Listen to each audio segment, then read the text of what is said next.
नमस्कार, मैं अंजना। आप देख रहे हैं नई परवाज न्यूज। विदर्भ की बुलंद आवाज, सच, संविधान और समाज के संकल्प के साथ हम लेकर आते हैं आपके लिए हर वह खबर जो आपके जीवन, आपके अधिकारों और आपके क्षेत्र से जुड़ी है। बिना किसी दबाव, बिना किसी पक्षपात के, सिर्फ तथ्य, सत्य और जनहित की पत्रकारिता। तो आइए अब रुख करते हैं इस वक्त की बड़ी और अहम खबरों की ओर। स्मार्ट मीटर के नाम पर उपभोक्ताओं को गुमराह न किया जाए, अपने कानूनी अधिकार जाने, बापू दरियापुरकर। महाराष्ट्र राज्य विद्युत ग्राहक संगठन की पत्रकार वार्ता, स्मार्ट मीटर की अनिवार्यता का विरोध, नागरिकों से सतर्क रहने की अपील। महाराष्ट्र राज्य विद्युत ग्राहक संगठन यवतमाल की ओर से शुक्रवार 17 जुलाई 2026 को दोपहर 4 बजे तुलिप गार्डन यवतमाल में एक पत्रकार वार्ता का आयोजन किया गया। इस अवसर पर संगठन के विदर्भ अध्यक्ष बाबू दरियापुरकर ने पत्रकारों को संबोधित करते हुए स्मार्ट मीटर लगाने की प्रक्रिया, उपभोक्ताओं के अधिकार तथा विद्युत अधिनियम के प्रावधानों की विस्तृत जानकारी दी। उन्होंने कहा कि राज्य भर में महावितरण कंपनी स्मार्ट मीटर लगाने के अभियान को तेजी से आगे बढ़ा रही है, लेकिन कई स्थानों पर उपभोक्ताओं को उनके अधिकारों की पूरी जानकारी दिए बिना मीटर बदले जा रहे हैं, जो चिंता का विषय है। बाबू दरियापुरकर ने कहा कि महावितरण के कुछ अधिकारी और कर्मचारी मीटर खराब होने, मीटर की जांच करने या बिजली चोरी की आशंका जैसे कारण बताकर घरों में प्रवेश कर रहे हैं और पुराने मीटर हटाकर स्मार्ट मीटर लगाने का प्रयास कर रहे हैं। उन्होंने नागरिकों से अपील की कि वे किसी भी प्रकार के दबाव में न आए और सबसे पहले अपने कानूनी अधिकारों की जानकारी प्राप्त करें।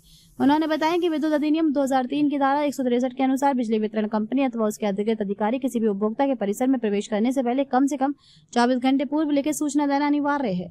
बिना लिखित नोटिस के घर में प्रवेश कर मीटर बदलना या जांच करना कानून की भावना के अनुरूप नहीं माना जा सकता। इसलिए यदि कोई अधिकारी बिना पूर्व सूचना के मीटर बदलने आता है तो उपभोक्ता उससे लिखित आदेश और नोटिस की मांग कर सकते हैं। पत्रकार वार्ता में उन्होंने ये भी बताया कि विद्युत अधिनियम 2003 की धारा 55 तथा electricity rights of consumer rules 2020 के अनुसार प्रत्येक बिजली उपभोक्ता को अपनी पसंद का भारतीय मानक ब्यूरो ISI प्रमाणित मीटर खरीदने का अधिकार प्राप्त है। ऐसे में केवल महावितरण द्वारा उपलब्ध कराया गया स्मार्ट मीटर ही स्वीकार करना उपभोक्ताओं के लिए अनिवार्य नहीं है। उन्होंने कहा कि उपभोक्ताओं को अपने अधिकारों की रक्षा के लिए कानून की जानकारी होना अत्यंत आवश्यक है। बाबू दरियापुरकर ने आगे बताएं कि स्मार्ट मीटर से जुड़े कुछ महत्वपूर्ण मुद्दे वर्तमान में न्यायालय के विचाराधीन है तथा इस संबंध में जनहित याचिका भी दायर की गई है। इसलिए जब तक न्याय प्रक्रिया पूरी नहीं हो जाती तब तक नागरिकों को किसी भी प्रकार की जल्दबाजी नहीं करनी चाहिए। यदि किसी स्थान अधिकारियों द्वारा दबाव बनाया जाता है तो संबंधित कानून प्रावधानों को लेकर हुए उसका विरोध किया जा सकता है तथा आवश्यकता पड़ने पर महाराष्ट्र राज्य विद्युत ग्राहक संगठन से संपर्क किया जा सकता है। उन्होंने कहा कि संगठन का उद्देश्य किसी भी सरकारी योजना का विरोध करना नहीं, बल्कि बिजली उपभोक्ताओं के संवैधानिक और कानूनी अधिकारों की रक्षा करना है। स्मार्ट मीटर लगाने की प्रक्रिया पूरी तरह पारदर्शी होनी चाहिए तथा उपभोक्ताओं की सहमति और कानून के प्रावधानों का पालन किया जाना चाहिए। इस अवसर पर संगठन के पदाधिकारी राजीव जैकब, कमल मिश्रा, सुहास सावरकर और अविनाश धनोवर भी उपस्थित थे। उन्होंने भी नागरिकों से संगठित होकर अपने अधिकारों के प्रति जागरूक रहने तथा समस्या की स्थिति में संगठन से संपर्क करने की अपील की। पत्रकार वार्ता के अंत में पत्रकारों को विद्युत अधिनियम 2003 की संबंधित धाराओं, उपभोक्ताओं के अधिकारों तथा स्मार्ट मीटर से संबंधित कानूनी प्रावधानों की जानकारी देने वाले एक विस्तृत पत्रक भी वितरित किया गया। संगठन ने स्पष्ट किया कि जागरूक उपभोक्ता ही अपने अधिकारों की प्रभावी ढंग से रक्षा कर सकता है। दरियापुरकर, महाराष्ट्र वीज ग्राहक संघटनेचा विदर्भ अध्यक्ष। आम्ही स्मार्ट मीटर नको यासाठी एक जनहित याचिका दाखल केलेली आहे।